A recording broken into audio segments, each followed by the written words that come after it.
பக்தியோடு நாம் என்ன பண்ண வேண்டும்? அடக்க வேண்டும். தேவ பக்தி வேண்டும். இந்த கடைசி நாட்களில தேவ பக்தி சபைக்கு வேண்டும். தேவ பக்தி இல்லாததுனாலதான் இன்னைக்கு எல்லாமே உள்ள வந்து புகுந்து விட்டிருக்குது. இச்சையானது மனுஷனை விளவச்சுக்கிட்டு இருக்குது. இச்சையானது உள்ள அனுதினமும் ஈஸியா வருது. ரீசன் சொன்னா அந்த இடத்தில் தேவனும் இல்லை, தேவ பக்தியும் இல்லை. அல்லேலூயா. அந்த பக்தி வைராக்கியம் தேவ பிள்ளைகளுக்கு நாட்களில் தேவை.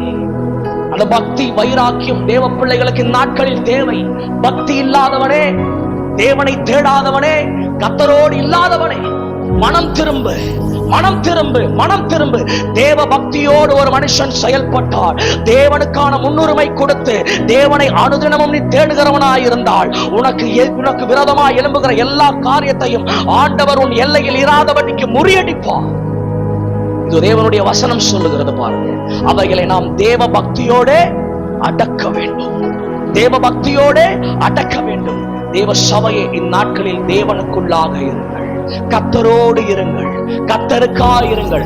அப்பொழுது விரோதமாய் எழும்புகிற எல்லா காரியமும் ஒன்றுமில்லாமல் போகும். இச்சை உங்களை மேற்கொள்ளாது. உங்களில் தேவ பக்தியானது வெளிப்பட ஆரம்பிக்கும்.